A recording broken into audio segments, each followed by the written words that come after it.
क्या देश में कोरोना की एक और लहर आएगी? हांगकांग, चीन के कुछ हिस्सों, दक्षिण कोरिया और कुछ यूरोपीय देशों में संक्रमण फिर से बढ़ने पर देश के लोगों में भी ये चिंता पैदा होने लगी है। हांगकांग में कोरोना संक्रमण के चलते बड़ी संख्या में लोगों की मौत हो रही है। ऐसे में ये समझना महत्वपूर्ण है कि देश के टॉप डॉक्टर कोरोना पर क्या कर रहे हैं।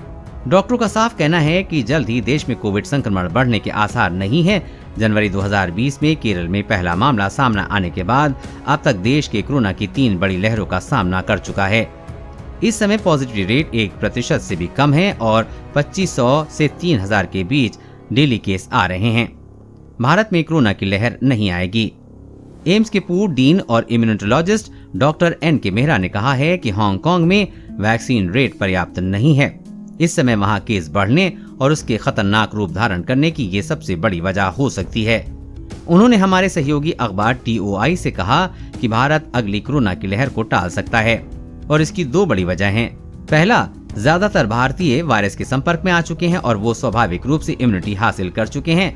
दूसरा, लगभग सभी वयस्क और बड़ी संख्या में 15 साल उससे अधिक उम्र के बच्चों को कोरोना वैक्सीन लगाई जा चुकी है। चीन के बारे में इम्यूनोलॉजिस्ट ने कहा है कि वहां से मिल रही रिपोर्ट के मुताबिक अभी डेली केसेस ज्यादा नहीं आ रहे हैं, फिर भी वहां कुछ इलाकों में लॉकडाउन लगाने का फैसला किया गया है। चीन में करीब 3 करोड़ लोग घरों में बंद हैं। WHO के मुताबिक यूरोप में कोरोना केस में बढ़ोतरी की वजह ओमिक्रॉन वेरिएंट और उसका सब वेरिएंट है। Public health foundation of India के अध्यक्ष डॉक्टर के श्रीनाथ रेड्डी ने कहा है कि भारत के लोग तीसरी लहर के दौरान पहले ही इस वेरिएंट का सामना कर चुके हैं। रेड्डी ने साफ किया है कि ऐसे में मुझे जल्द भारत में कोविड की नई वेव आने की संभावना नहीं दिखती है।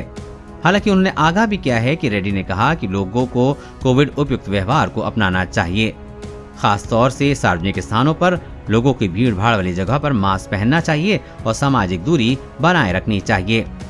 27 मार्च से भारत सभी अंतर्राष्ट्रीय यात्रा प्रतिबंधों को हटाने जा रहा है। उन्होंने आगे कहा, 2 साल तक महामारी का सामना करने के बाद हमने देखा है कि यात्रा प्रतिबंधों के चलते संक्रमण का प्रसार रुक सकता है, लेकिन पूरी तरह से प्रसार बंद नहीं हो सकता। एम्स में न्यूरोलॉजी के पूर्व हेड और Ranchi institute of medical sciences के मौजूदा डायरेक्टर डॉक्टर कामेश्वर प्रसाद ने कहा कि लोगों को अब इस वायरस के साथ रहना सीखना होगा। प्रसाद ने आश्वस्त किया, वायरस कुछ और समय तक रह सकता है, इससे कहीं कहीं केस में उछाल दिखा जा सकता है, लेकिन टीकाकरण के साथ इस तरह के संक्रमण का प्रभाव और गंभीर रूप से बीमार करने की इसकी क्षमता न्यूनतम होगी। भारत में 90% से ज्यादा अडल्ट पॉपुलेशन को कोविड के खिलाफ पूरी तरह से वैक्सीनेट किया जा चुका है। कोरोना वायरस और कोरोना वैक्सीन से जुड़ी हर अपडेट पाने के लिए चैनल को सब्सक्राइब करें।